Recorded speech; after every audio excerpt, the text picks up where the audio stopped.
Hey guys, hi, welcome back once again. My name is Vaishali and today I'd like to talk about love and relationships. It's said that it's love that makes the world go round, that it's love that connects more than hatred. And in my understanding, it's indifference and apathy that disconnects. And then I learned something about love and relationships from my plants. I love my plants and I try to take care of them to the best of my capacity and my abilities. And yet a couple of weeks back I noticed that one of my plants was getting infected with fungus. It was catching fungal infection, which was kind of growing throughout the plant. While there was another plant that was growing so fast that it was almost outgrowing itself. It was almost outgrowing the environment that had helped it grow. So I had to address both of these aspects differently for their unique requirements, in keeping with their unique needs. And as the famous philosopher Soren Kierkegaard had once said, life is lived in forward, but is learnt in hindsight. And in my hindsight upon reflection, my plants were conveying something to me. In their own unique ways, they were trying to convey that though I loved them unconditionally, yet my relationship to them was not unconditional. It could not be, for they required different proportions of the same things, a little differently in their own unique ways. They needed to feel nourished, nurtured, and taken care of differently in order to experience love and optimal growth. A little too much of one ingredient, a little too much of attention may cause fungal infection, which can also spread to other plants. A little too little can leave them dehydrated and lifeless. And in both cases, the plant, or let's say the life, is fighting just to survive. I also realized that though my plants did not communicate to me in my language, they communicated to me in their language. They communicated to me through their body language. The body of the plant was telling me what I probably was unwilling to see. Where one told me it needed a little less water, a little less over-attention, a little more sunlight just to make it feel all right, to naturally bring it to life and not to make it fight for its life.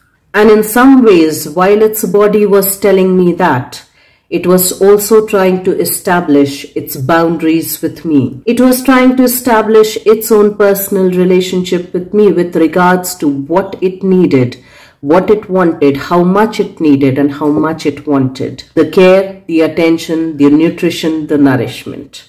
By establishing those boundaries with me, it was trying to convey to me what it needed for its own optimal growth, how much of a support it needed from my end to be able to support and enhance its own growth. By having the fungal infection, it was trying to establish its boundaries by telling me the ways in which it needed to be tended to for it to fend for its own self, while the other was conveying to me that it needed a new environment, for it was growing and probably even outgrowing itself and outgrowing the environment that had supported it till this point in time. But in order to feel supported, in order to grow itself further, it also had its unique way in communicating and establishing its own boundaries with me. It somewhere also told me that life supports life when the conditions are optimal, when the conditions are favorable towards its growth. And just like the plants told me in similar ways,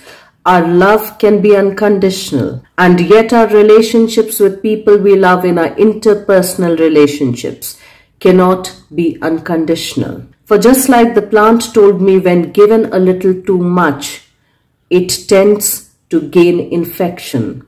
In similar ways, our interpersonal relationships cannot be without consequences. For every action naturally has a causality, has a consequence. Or let's even call consequences as feedbacks or feedback loops, which are interpersonal and which also gives us the information as to where we need to improve, which quite naturally calls for accountability both on the personal and interpersonal levels. And just like the plants were trying to communicate in the ways in which they needed to be nurtured, in the ways in which they needed to be tended to, in the ways in which they needed to be cared for, so that they could care back for me, so that they could tend back to me. We also have the similar means of communications, both verbal and non-verbal, where we can enable ourselves and each other to communicate our wants, our desires, our needs, our expectations, and everything that runs in the gray zone where choices happen. Our means of communication also enables us communicate and negotiate our boundaries. Boundaries which establishes respect and trust. Boundaries which even deepen trust. Boundaries that are not set in stone but are negotiated throughout the course of our lives. And since these aspects are never set in stone, for a human is a constant and a continuous process in development, so are these aspects about our lives. So is every aspect about our life, which is why our love in the desired optimal conditions is also a process in growth, a process in development, one which we need to revise and revisit continuously and constantly. The optimal conditions that can be created and co-created, both that favor growth of love and growth in love. Until we understand this, it's quite difficult to understand the mutuality factor, the reciprocity factor established in love that comes out of love. For anything mutual to happen, for anything to be mutually reciprocated, it has to be mutually talked. It has to be mutually discussed. It has to be mutually agreed and consented to. And quite naturally, since this is a mutually reciprocal, consented upon decision, consented upon agreement, it cannot naturally be applied to infants and babies.